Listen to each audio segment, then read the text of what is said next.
Hey everyone, Mark here from Labyrinth Studios. Today we're taking a look at this Hammond organ that we got into the studio recently. We picked it up secondhand off Facebook Marketplace. So there was a couple, they've had it in their family for a long time, didn't have space for it anymore in their home, so they were looking to get rid of it. It's in a bit of a state of disrepair, so basically we're going to try and fix it up. Yeah, it's not one of the famous Hammond organs. I think it's the B30, which is the really famous models with the drawbars on it, all valve. This is one of the cheaper Hammond models, one of the Romance series. It's from around 1979. And yeah, it's in a bit of a state of disrepair. Some of the keys aren't working. The sound simulator module that it has down there, I don't know if you'll be able to see it in shot right here, but yeah, that's not working. Some of the other buttons on it aren't working, like the drum module. It does make sound, but it only comes through when the reverb on the Hammond is on, so the dry sound of the drum machine doesn't actually come through. So yeah, we're gonna take it apart basically. I've already given it a little hoover out when we first got it. Not having a ton of electronics knowledge, I'm not really sure what exactly is wrong with it, but we're hoping just giving it a bit of a clean out. We've got some contact cleaner ready. We're going to clean all the PCBs and then kind of see where we go from there, see if we can fix it up ourselves. Probably not worth paying money to have it serviced. Unfortunately, these organs don't really hold any value these days, which is interesting as we got a bunch of the original documentation.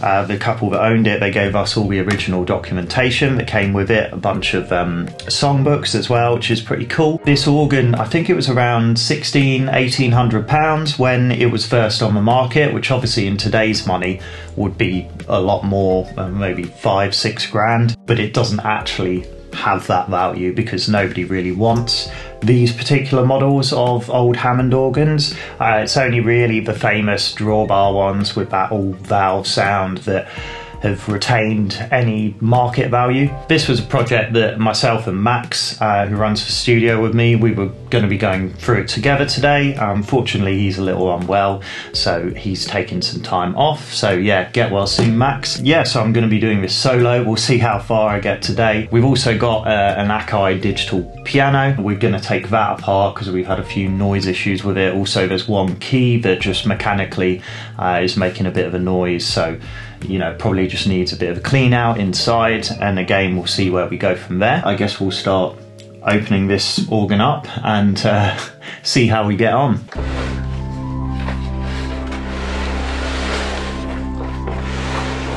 We're going to take the back off here and have a look inside.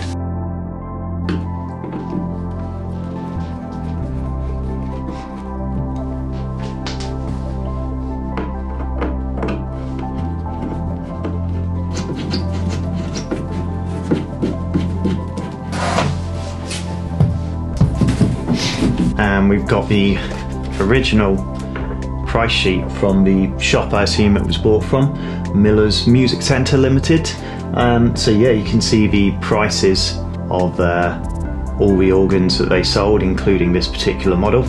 So yeah, this was the Hammond 126JM, which as you can see was £1,895, and this was in 1979, so yeah, obviously if this was being sold today, it would be, if it was at the same price, it would be worth a lot more money. Of course, you know, like I say, these things don't really hold their value anymore, so obviously it's not worth that at all. But yeah, it's interesting to see how much these things cost back in the day. You can see somewhat, hopefully, you've got your rotary speaker here. It's really cool seeing how this works. There's literally a cylinder that it rotates around in.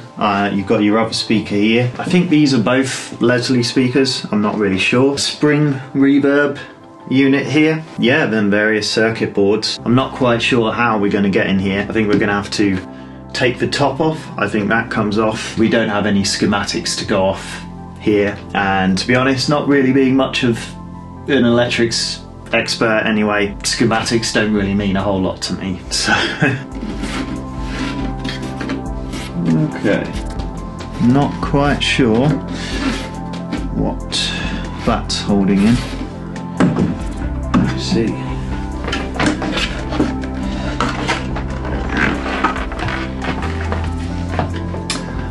Okay, very dusty inside.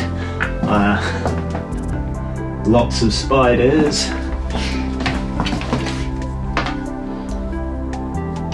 Okay, well, we can probably clean a lot of these boards up without actually taking any of them out, which is quite good. We will need to get to the actual keys themselves, so I'm not quite sure how we're going to do that just yet. I'm sure they're all going to need a good cleaning out, but maybe we'll start with some of these exposed circuit boards here.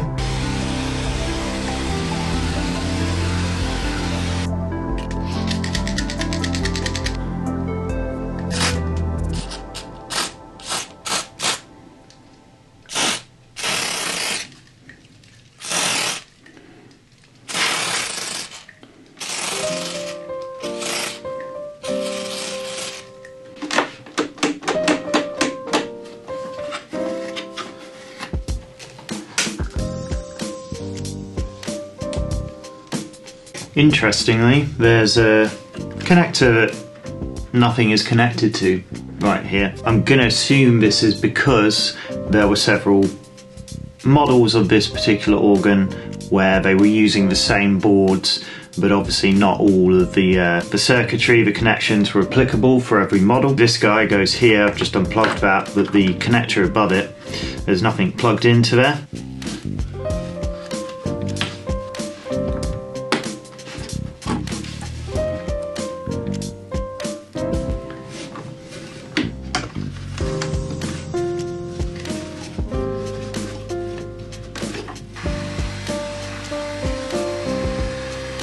We might have to start taking some of these boards out, I think. I'm not sure how much more I can do just cleaning things as it is with everything fully assembled. Another thing that isn't working on the organ is the foot pedals for the bass notes. Again, they kind of come through when the reverb's engaged. It's like they're passing through the reverb tank, but the dry sound just isn't really there, or at least it's very low volume. So, you know, who knows what the root cause of that could be, but hopefully we can fix that.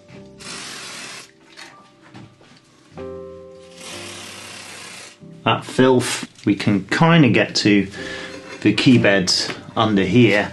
I'm just hoping maybe spraying some switch cleaner as much as I can without taking anything apart. That might help things, who knows. From what I remember, the keys that weren't working were all the C and the E keys, which suggests that it's something with some connection somewhere, or, you know, whatever, because they're in series. So it would make sense that maybe it's a common fault there rather than mechanically individual keys just, you know, mechanically them being broken. Yeah, a little update on some of the stuff we've been up to in the studio.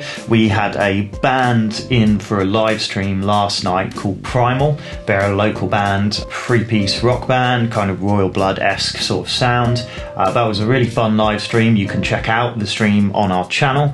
I'll leave a link to that probably in the description below. We've been kind of experimenting with every live stream we've been doing, just trying to really refine the setup, both sound wise and video wise, but particularly audio wise, just really trying to nail down a good sound in the room, because this is quite a small room with a low ceiling, and having a whole band playing live in the room, obviously, you know, you're going to get a lot of bleed between instrument mics. Particularly your vocal mic is going to pick up a lot of spill from the drums and any guitar amps in the room. We tried having the guitar amps in one of our other rooms and essentially sending the signal through a DI from the guitar into the other room, reamping it into those amplifiers, but we had a few issues with some ground hum and other noise as we were cranking the preamp on the amps quite hard, so the signal was just a little too noisy. We think we were getting too much signal loss. So yeah, we're still experimenting with that kind of thing, trying to find out the best way to do it. At the moment we're using our own reamp boxes that we built ourselves, but we may well invest in something a little more upmarket, I guess, maybe one of the radial reamp boxes. I think Little Labs, I think it is, do essentially a signal buffer for instrument level signals. It's a box that you can buy that, yeah, lets you extend extend a guitar cable run over a long run, so we may well invest in something like that and try that out. And we've just been playing with where we place everything in the room, so where we put the drums, trying to isolate everything a little bit more with some of the baffles we've got in the rooms, some vocal shields as well on the vocal mics, and just sort of playing with the mic choices that we pick as well, utilising different pickup patterns to try and get the most rejection that we can from different instruments. So yeah, it's a lot of fun trying to find the best way to capture everything for a live stream situation. Obviously it's a lot different to multi-tracking audio. There's a lot of stuff to learn, but it's all good fun. So I can see from some of the labelling on some of these circuit boards what each board probably correlates to. I can see one of the main boards where you've got different functions for all the bass note functions, so that's potentially a good point to look at. I don't think I'm going to get much further really unless I start taking stuff apart fully. We might do a little bit more cleaning up, wait for this switch cleaner to dry, go for some lunch. I'll turn it on, see if there's any kind of improvement anywhere to give me at least some indication of, you know, what might be going on. Maybe there's one board, I think it's on the power section, where there's a bunch of fuses. There's 4 different fuses. They look like they're all okay, but maybe something, I would assume if one of them had gone, the thing wouldn't be powering on at all. Maybe that's something to look at. One of the things we got into the studio recently was one of these guys. It's a big fat snare drum. There's a few different versions of these, but this is the sort of classic big fat snare drum. Really, really cool device, if you call it that. I don't know what you call it exactly, but you just place it on top of your snare drum and it pretty much does what it says on the tin. It gives you a big fat snare drum. Kind of lowers the pitch of the drum a lot, makes it a lot fatter and beefier sounding. Not very expensive. They're expensive for what they are, I guess. They're about 25 quid, but in terms of the sonic benefits that you get and the versatility, you pop one of these on your snare drum and it instantly changes the tone, so it just gives you more options in terms of recording, yeah, with how you want your snare drum to sound. If you're going for that big warm fat sound, maybe like a deader 70s style snare or anything dancier, maybe you might find one of these useful. We also upgraded our snare wires on our main snare drum on our Yamaha drum kit, which is behind me right there, to pure sound snare wires. I forget what is one of the heavier gauge, I think, snare wires, and yeah, that makes a big improvement to the tone. Again, you know, relatively small investment, you're talking 20-30 quid or so. It really helps upgrade the sound of your snare drum. Yeah, we're always trying to sort of make little investments like that and try and improve and make the most out of what we have. Eventually, you know, it'd be really nice to get some more expensive snare drums and other drums. I guess the entire drum kit, be nice to upgrade that eventually. We've got a Yamaha riding kit currently as our main recording kit, which is you know, a sort of mid-range Yamaha kit. Yamaha kits are really, really nice. I always rate their instruments in general, particularly for more budget stuff. Some of their Pacifica guitars are super nice for really cheap guitars, especially in terms of how they play and they feel. They, you know, usually have got nice action. They're pretty well set up from straight out the factory. They sound pretty good, especially if you upgrade the pickups. Yeah, they're just nice, well-built guitars, great beginner guitars. And same goes for their drum kits. You know, they're just well-made, solid, pretty good sounding drum kits, especially if you spend a bit of time tuning them, upgrading the heads, which is what we've done. We use a mix of mainly Evans for Rezo and Aquarians for bat heads. Tuning your drums well makes a big difference, even if you've got a cheaper kit, nothing particularly high end. You can get a lot out of, you know, I've heard some pretty amazing recordings from some very cheap drum kits just with good tuning and good skins on the shells. Let's give these keys a little clean with switch cleaner just from the outside on the surface, getting some of these nooks and crannies.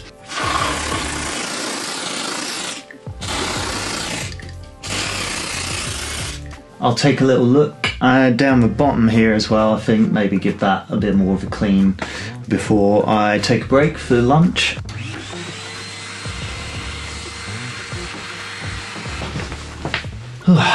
So, just had my lunch. I've discovered that there are some screws on the underside of the key bed here, so I'm hoping that means that I can get access to the key bed by taking the bottom off underneath here. Yeah, I think I'm just avoiding having to take all the circuit boards out, as I'd rather not do that, because I just worry that I'll be able to put everything back together as it was in the right places. There are quite a lot of PCBs in there and it's kind of rather meticulously put together. Let's unscrew this thing.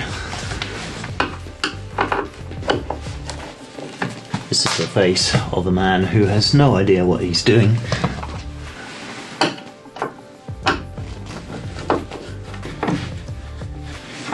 Okay, that screw doesn't want to come out.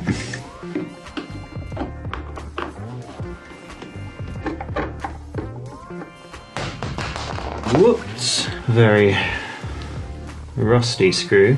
You can kind of see, you get the idea. Is that all the screws? I think it might be, apart from these two. There's two at the back that don't want to come out. I think that might be because they're attached to something inside. Okay. Now, how do we get this out? I don't really know. What's that? I think this underside piece might sort of be across the whole length of the keyboard, which means I would need to lift this entire bit up. I have the feeling that getting into the key beds inside, that requires disassembling pretty much everything from looking around the back. So yeah, scratch that. Plan B, we'll power the thing up, see where we've got to, just giving some of the boards a clean and some of the switches a clean, and yeah, see what happens. Alright, moment of truth. That's why I didn't usually make that pop. Well, that's a good start. Okay.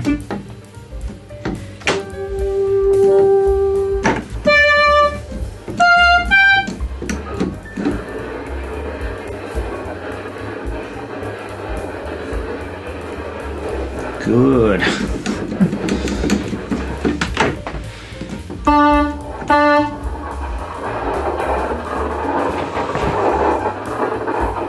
Yeah, very strange.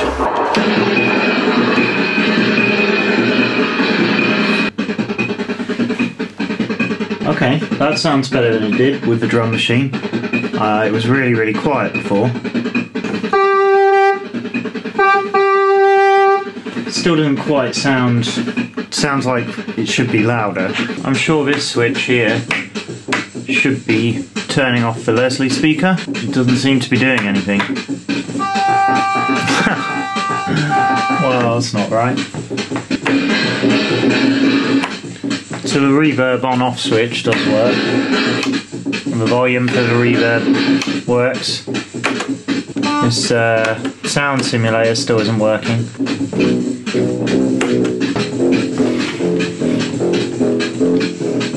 Very ominous.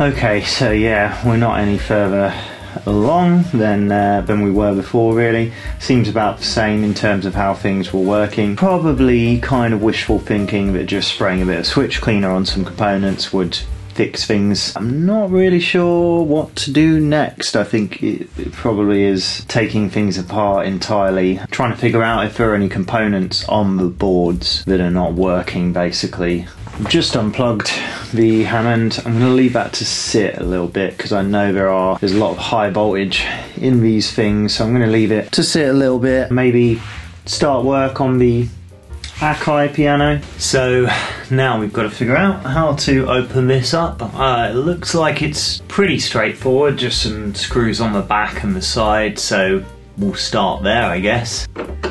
There's a lot of screws on this thing, so this is going to be fun. Whoops! Should be okay.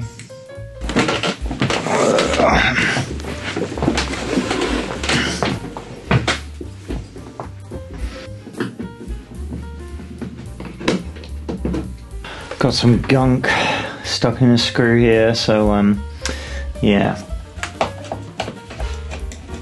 There are definitely going to be some ribbon connectors or something joining this top bit from the key bed. I'm just going to lift it off carefully and hope I don't break anything, basically.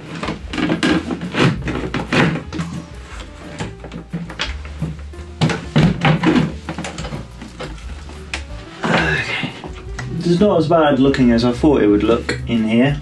Quite interesting seeing inside. I've never opened it up before, but yeah, you've got two little tweeters on the underside of the top part here, and two woofers underside. Yeah, they fire downwards, come out the bottom of the keys. It's relatively clean looking. I don't know how old this is really. I don't think it's super old. 10, 15 at most years old. Everything, just from a glance, looks pretty good. I don't imagine there's a lot to fix here. It does have quite a noisy line output. It'd be nice to lower the noise floor on that, but I don't know if that would really be possible. I think it's probably just is a noisy output, and short of, you know, having more electronics knowledge, finding the schematic and knowing if there was any, you know, capacitors or resistors or anything that we could change in the circuit path to lower that noise floor, probably not possible to do anything. But we do have the one key on here, can't remember which one it is. One of them is a bit sticky, so we can see if we can get that a bit of a clean, and then that'll probably fix that. That's for one.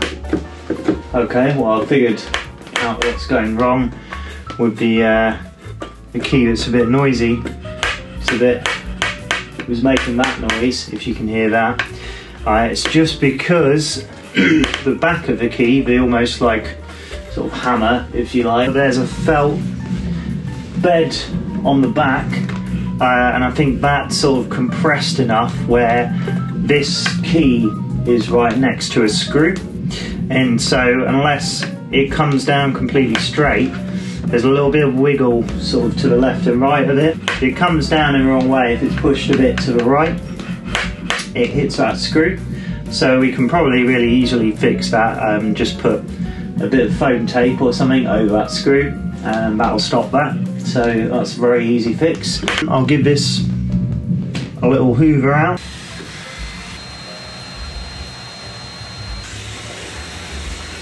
This isn't a particularly like popular stage electric piano, so I doubt there'd be anybody modding this in any way. Sometimes if you Google the model of you know, an instrument like this, if I find a forum post online somewhere where somebody says, you know, oh yeah, if you replace resistor 15 on this board, then it'll make it sound like 1,000 angels descending from the heavens. I know how to desolder and solder things on a circuit board, so if I've got clear instructions, then that's fine, I can do that. It's just knowing what to replace, if anything can be replaced to improve the sound of something. So I might see if I can find anything online that gives me any indicator. I think realistically, you know, if we want better sound, better captured sound, then we just need a better stage piano really. And this thing does have MIDI, so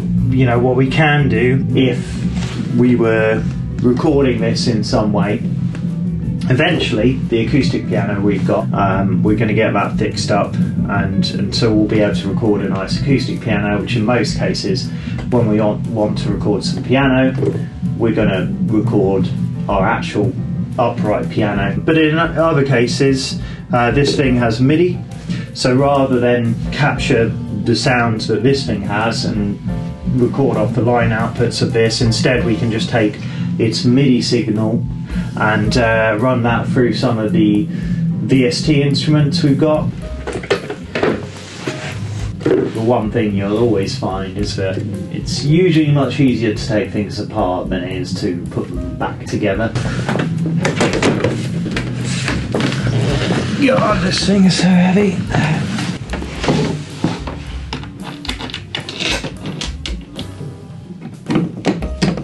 Okay, so I've nearly got this Akai keyboard screwed back together. They're a lot more of a pain in the arse than I thought it'd be screwing it back together. The case is one of those casings that just does not like to go back on and all the screw holes to line up. Yeah, so gonna be here for a few more hours. Got a band coming in shortly to rehearse anyway, so I'm gonna go set up for them. Well, I've got the Akai keys back together, so now I just got to put it back on the stand, power it up, check it's working okay.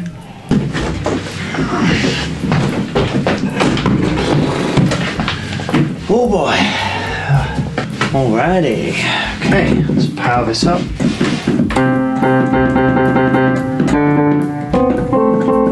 Oh, sounds like a piano.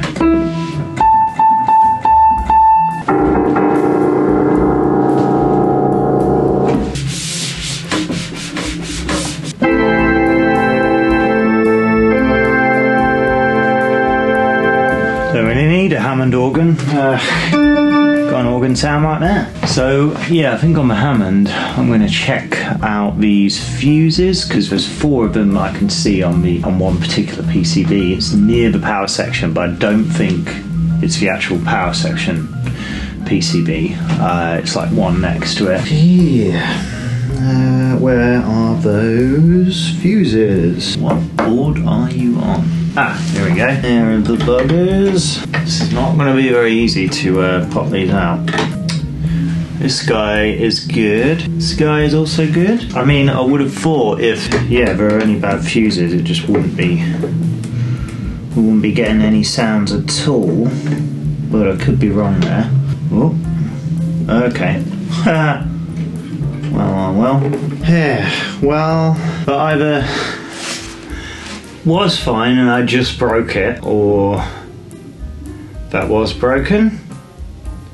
I think I might have just broken it. Oh dear. Well, fuses are fuses. Might even have another one of these to hand. That is a T400, 250 volts. I don't think I do have one of these, but buying more fuses. Fuses are not expensive, so if that is the issue with it, then well, that would be nice, wouldn't it? It would be a simple solution. I may have possibly created another problem here. So I had a little look for one of these fuses, T400 milliamp, 250 volt. I don't think we've got one knocking about in the studio. If we do, problem is I mean, like you do at home, you know, with your toolboxes and stuff, and you're searching for that one particular size screw, and you probably got it somewhere in your, you know, your boxes of screws or whatever, but you just end up buying another pack somewhere, and then like 6 months later down the line, when you're looking for something else, you come across what you would have needed back then. It's quite often the case here in terms of parts for things, or yeah, fixings like screws and stuff. We'll just order one online, I guess, and then see where we get with that. I do have a pretty strong feeling that that fuse was fine, but then I broke it taking it out, so yeah, who knows if we'll get any further with this. It's fun taking something apart and just seeing sort of how it works, where all the components are. Not that I understand a ton about these things, but you know, as part of the fun of doing stuff like this, hopefully you learn little bits here and there and you start to pick up more knowledge. I guess we'll leave it there for this video. I might add a bit of footage on to this. I might just edit this as it is. I might add on a bit of footage at the end, you know, fast forwarding in time to when I've got this fuse, and yeah, if I get anywhere in terms of fixing it, or Max does. But otherwise, I guess, what have we learnt today? Not a lot really, but I've learnt that I probably can't fix this organ, and it might not be worth it, but you know, it's all part of the fun. If you're new to the channel, hit the subscribe button, hit like on the video, all of that kind of stuff. Leave your comments. If you know anything about this kind of stuff and about these consumer model Hammonds from the 70s, or the Akai. It's an Akai PG2 stage electric piano. But if anyone has one and they just so happen to have modded the electronics to make it sound a bit better, lower the noise floor and the output, let us know in the comments. I'd love to get people's input and people's help with this. Again, if anybody knows anything about these Hammonds, the Romance series, I'll put the model in the description. I think I mentioned it earlier in the video as well. Yeah, if you know anything about these and why the things that aren't working on it might not be working and how we might be able to fix them, let us know. And yeah, I hope you enjoyed the video, found it interesting. Subscribe, like, blah blah blah, all that kind of stuff. And yeah, we'll see you again in the next one.